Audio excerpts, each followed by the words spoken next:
I never believed in fate until that day on Flight 2187. What happened next changed everything.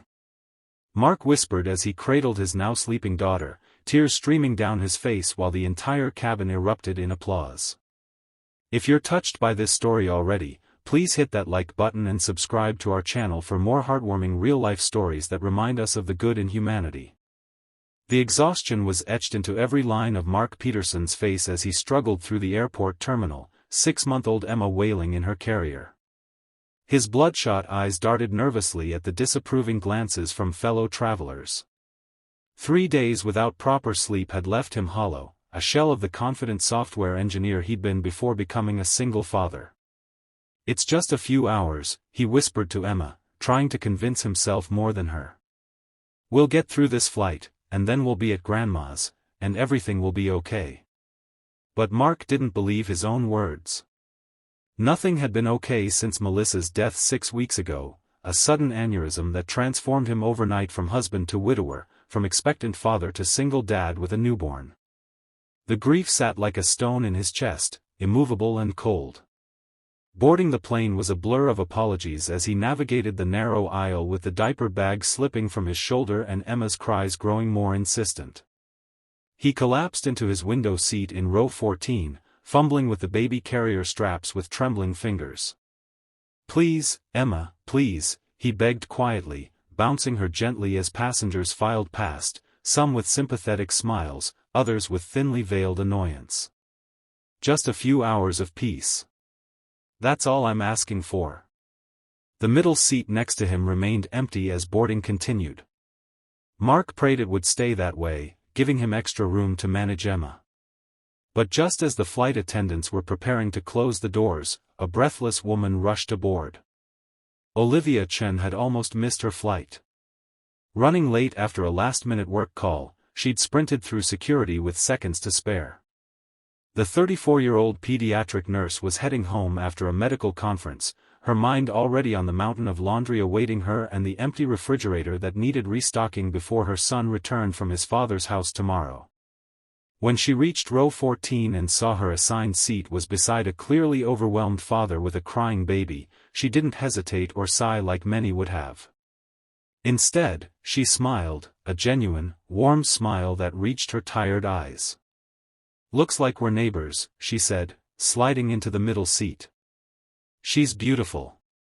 Mark managed a weak nod, still desperately trying to soothe Emma, who had worked herself into a full meltdown.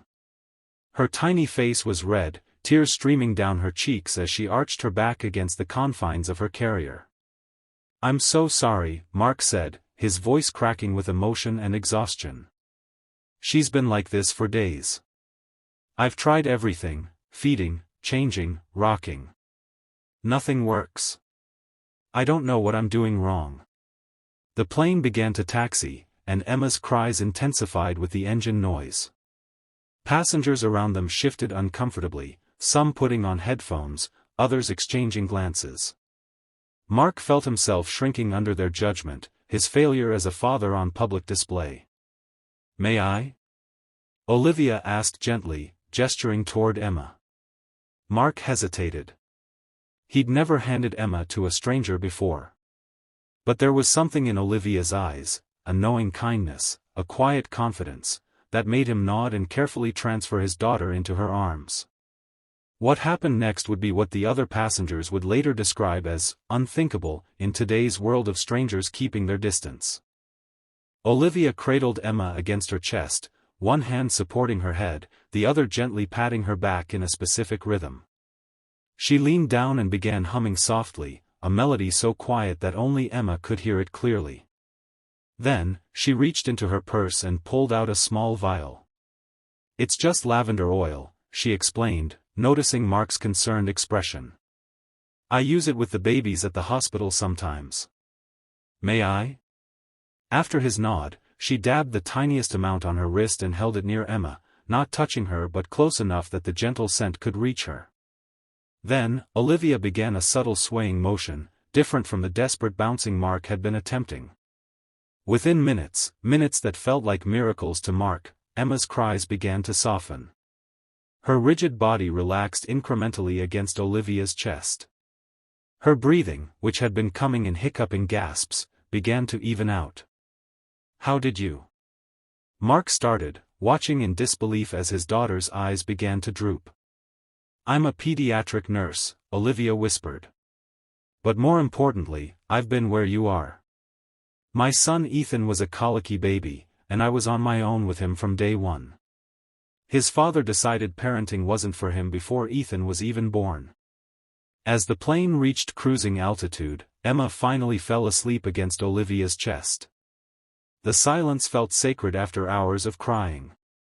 Mark leaned back in his seat, overwhelmed with relief so profound it brought tears to his eyes.